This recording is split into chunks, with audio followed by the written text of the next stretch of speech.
안녕하세요. 화탁지 사주TV의 화탁지입니다. 이번에는 정해월에 디테일하게 각 일간별로 들어가서 그 일간의 전체 아까 이제 앞 시간에 간목 전체 일간을 했고, 어떤 걸 하다 갑자기 이제 무토가 생각이 나서 순전히 제 임의대로 무토일간 전체를 놓고 정해월에 어떤 영향인지 주로 이제 지지에 포인트를 맞춰서 해드리겠습니다. 정해월이 무토에게는 정화는 정인이고요. 해수는 편재입니다. 자, 토가 일간을 중심으로 지금 화하고 재성 쪽이에요. 그러니까 토가 재성을 추구하는 힘이 이렇게 있어야 되는데, 이거는 이제 화가 이렇게 도와주기도 하죠. 그래서 이제 기본적으로 봤을 때는 나를 도와주는 어떤 그게 있어서 내 기운이 강해지면서 내가 재성을 추구하는 이런 방향 쪽인데, 본인 사주 원국에 화가 너무 많다, 그런 경우에는 화가 별로 긍정적으로 작용하지 않을 수도 있고요.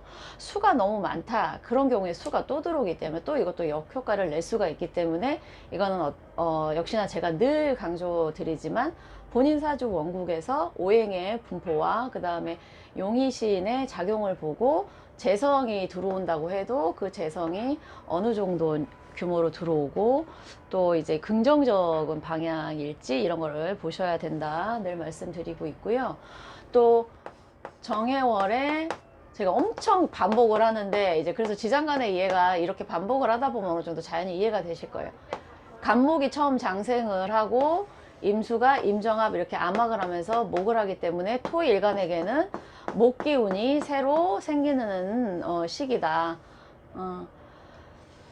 목기운이라는 거는 토에게는 관이죠.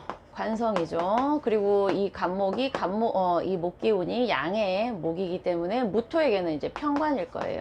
스트레스일 수도 있어요. 스트레스일 수도 있고, 나의 어떤 나를 다잡는 어떤 기준이 생긴다, 이런 게 생길 수도 있고, 새로운 직장일 수도 있고, 여자분들 같은 경우에는 남자를 의미하기도 하죠.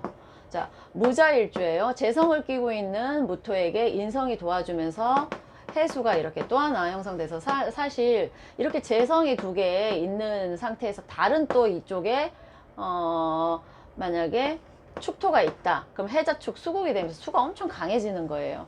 내 힘이 버거울 때는 인성이 도움이 되는 거겠죠. 그래서 사주 원국의 수의 분포가 어떠냐에 따라서 긍정일 수도 있고 부정일 수도 있지만, 어쨌든 수가 많아지는 그거다라는 걸 의미합니다.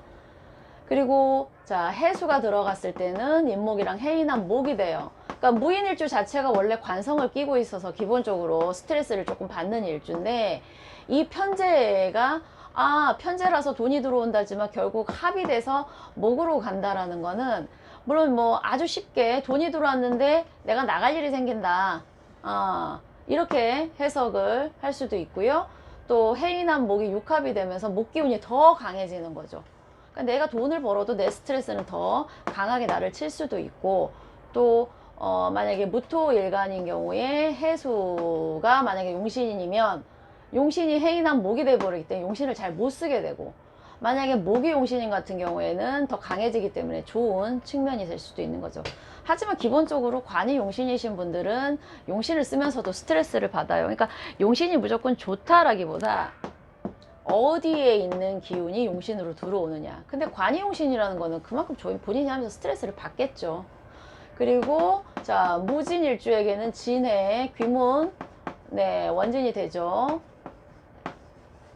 11월 정해월에 무진일주 같은 경우에는 이 해수 때문에 진의 원진이 되면서 본인이 뜻하지 않는 어떤 배우자 자리 궁이잖아요, 일지라는 거는. 그래서 뭐 남자친구, 뭐 남편, 또 와이프와의 관계가 상당히 심하면 뭐 의부증 같은 것도 생길 수 있고요. 의심하는 기운, 또 나의 평상시의 성격과는 다른 기운, 또 조울증 같은 거 올 수도 있기 때문에 진해 무진일주 같은, 그러니까 진토를 깔고 있는 양의 일간 분들은 해월에 정해월에 진의 기운이 온다라는 거 염두하시고, 왜 내가 이렇게 우울하고 그 다음에 한없이 의심하게 되고 그거 하지? 라는 걸 한번 생각해 보세요. 진의 기운의 작용입니다. 자, 무일주 자체는 인성을 끼고 있는데 인성이 또 떴고요. 하늘 땅에서 도와주는 기운인데 여기 이제 해수가 오죠. 오랑 해는 딱히 나쁠 게 없는 게 지장간 두 개가 합이 돼요. 여기에 있는 간목과 오화에 있는 그게 갑기합 토가 되면서 또 여기에 있는 임수가 오화에 있는 정화와 임정한 목이 돼요. 그래서 상당히 오랑 해는 어떤 뭐 합도 아니지만 그렇다고 파나 원진 기문도 아니기 때문에 사이가 괜찮은 사이라는 거죠. 끈끈한 사이예요. 지장간 두 개가 합이 된다라는 거는. 그래서 무일주 같은 경우에는 인성이 상당히 강해지기 때문에 수의 성취가 수월하겠다라는 게 좀 특징적일 수 있고요. 자, 무신일주 같은 경우에는 해가 신해해라는 게 형성이 돼요. 이 신의 해는 뭐 여러 가지 육친적인 작용도 있지만 이 해라는 게 끼치는 게 긍정적으로 보이지는 않죠. 근데 이제 물이 너무 많아지는 거예요. 해수도 물인데 임수에서 신금에서도 임수가 장생지라 두 개의 물의 어떤 그거지만 요즘 뭐 물난리 나서 그거 되는 경우보다는 주로 이제 교통사고나 어떤 사고 수하고 관련 있는 게 신의 해의 가장 특징적인 그런 게 나올 수 있고요. 식신을 끼고 있는데 재성이 있다 그럼 식신생재 되는 게 상당히 강해지는 거죠. 하지만 무토가 너무 약하다 그럴 경우에 식신생재가 긍정적이지 않습니다. 강약의 조절이 무엇보다 명리 오행에서의 생극재화에서는 밸런스, 생해주는 것과 극해주는 게 서로의 힘이 균등한 게 사실은 제일 중요하고요. 무술일주 같은 경우에 해가 오면 천라가 되죠.